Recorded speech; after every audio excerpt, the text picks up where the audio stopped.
Assalamualaikum warahmatullahi wabarakatuh. Perkenalkan, nama saya Albertus Sudaryadi dengan NPM 224111061. Di video ini saya akan membahas tentang teknik sampling. Pengertian dari teknik sampling. Teknik sampling adalah metode yang digunakan dalam penelitian untuk memilih sebagian kecil dari populasi yang lebih besar agar dapat mewakili karakteristik dari keseluruhan populasi. Ini memungkinkan peneliti untuk membuat kesimpulan atau generalisasi tentang populasi secara keseluruhan berdasarkan analisis data yang diperoleh dari sampel yang dipilih. Pemilihan sampel yang tepat sangat penting karena kesalahan dalam proses sampling dapat mengarah pada hasil yang tidak representatif dari populasi yang diteliti.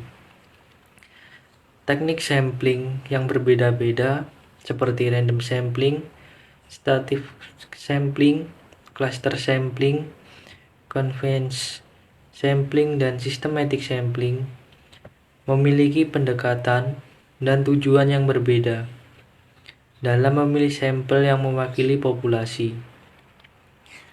Teknik sampling memainkan peran kunci dalam memaksimalkan validitas dan reliabilitas data yang digunakan dalam penelitian.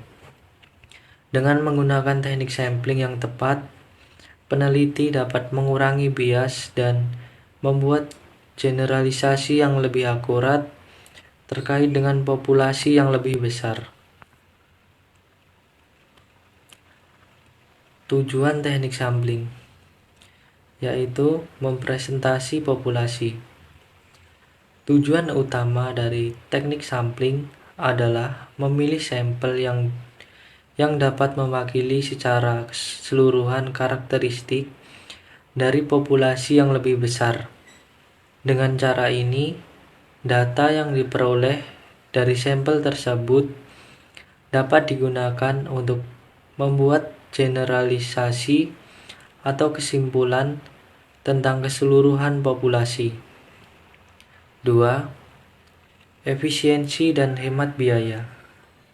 Melakukan penelitian terhadap seluruh populasi seringkali tidak praktis dan memakan banyak biaya serta waktu. Teknik sampling memungkinkan peneliti untuk mengumpulkan data dari sampel yang cukup representatif tanpa harus menjangkau seluruh populasi. Yang ketiga, akurasi statistik. Dalam banyak kasus, sampel yang dipilih secara acak dengan benar dapat memberikan hasil yang cukup akurat dan representatif dari populasi secara keseluruhan. Ini memungkinkan penggunaan teknik-teknik statistik yang sesuai untuk menganalisis data dan membuat inferensi tentang populasi. Yang keempat, mengurangi kesalahan sampling.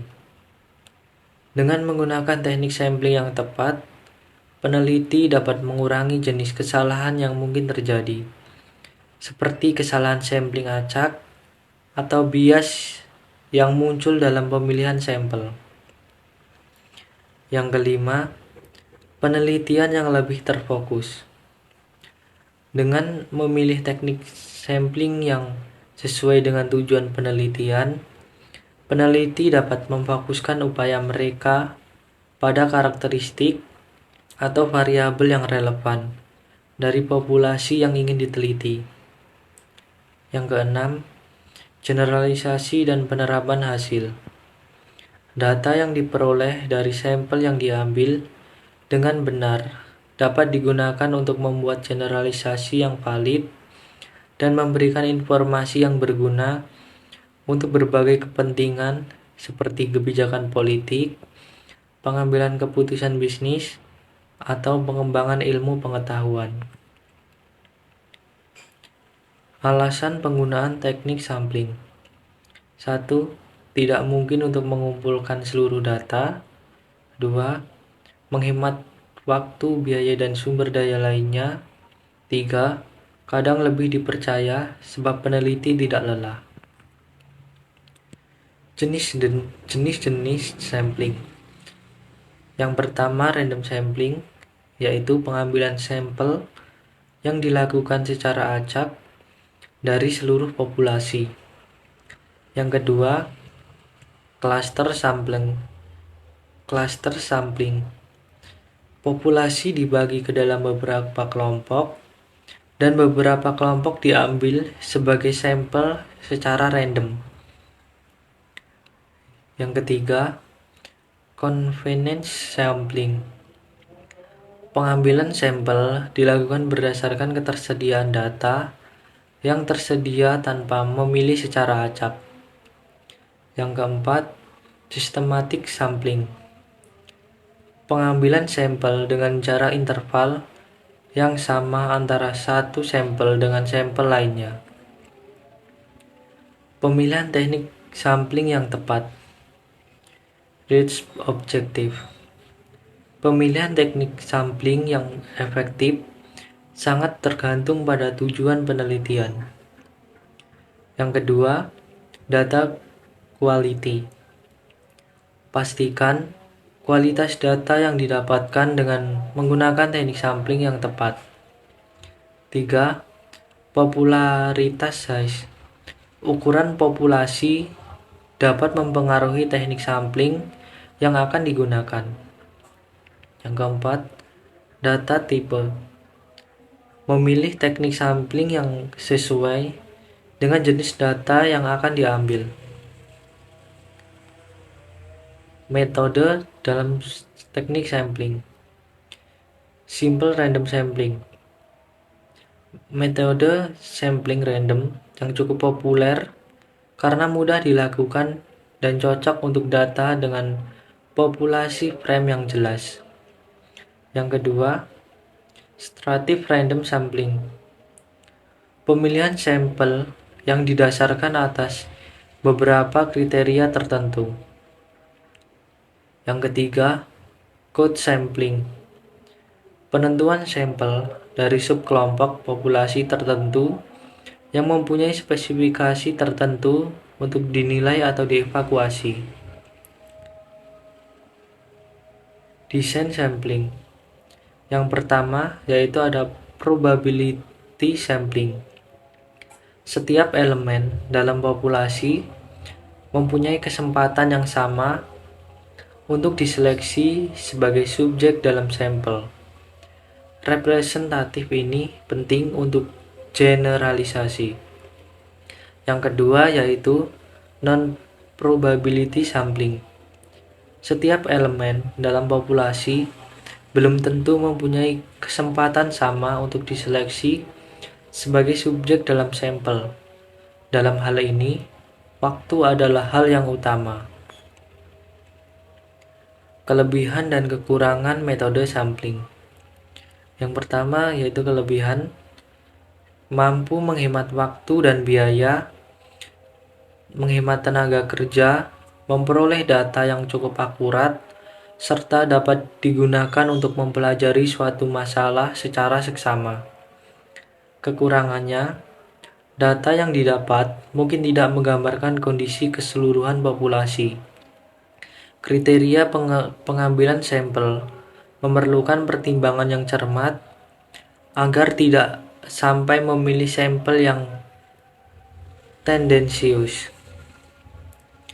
Contoh penggunaan teknik sampling dalam penelitian. Deskripsi singkat, penelitian ini bertujuan untuk memahami preferensi konsumen terkait dengan produk telepon seluler di suatu pasar lokal. Populasi dalam studi ini adalah semua pengguna telepon seluler di wilayah tersebut dengan teknik sampling, yaitu strative sampling. Langkah-langkah yang pertama yaitu identifikasi strata. Dalam populasi pengguna telepon seluler, terdapat beberapa kelompok yang dapat dikenali berdasarkan karakteristik demografis seperti usia, pendapatan, dan jenis kelamin. Ini menjadi dasar untuk pembagian strata dalam penelitian. Kemudian pemilihan sampel. Pemilihan sampel dilakukan dengan memilih secara acak sejumlah individu dari strata yang lebih ditentukan. Contoh, 20% dari setiap kelompok usia, 30% dari setiap kategori pendapatan, dan 25% dari berbagai jenis pekerjaan yang ada di populasi. Yang selanjutnya yaitu pengumpulan data. Melalui survei dan wawancara, data diperoleh dari responden yang telah dipilih secara representatif dari setiap strata. Pertanyaan dalam survei menyangkut presensi terhadap merek, fitur yang digunakan, harga yang dianggap wajar, dan preferensi pembelian di masa depan. Hasil dan kesimpulan berdasarkan analisis data. Yang pertama yaitu preferensi merek. Mayoritas responden dari semua strata menunjukkan preferensi terhadap merek tertentu, tetapi terdapat variasi dalam tingkat preferensi di antara kelompok usia yang berbeda. Yang kedua, fitur yang digunakan. Fitur-fitur seperti daya tahan baterai dan kamera yang berkualitas tinggi menjadi prioritas bagi semua strata. Sementara, kelompok usia yang lebih muda lebih cenderung memprioritaskan fitur-fitur terkait media sosial dan game. Harga yang wajar. Ada konsistensi dalam persepsi harga yang wajar di antara strata dengan pendapatan yang serupa. Kelompok dengan pendapatan lebih tinggi cenderung lebih toleran terhadap harga yang lebih tinggi untuk fitur-fitur yang lebih baik. Sekian presentasi yang dapat saya sampaikan. Saya ucapkan terima kasih.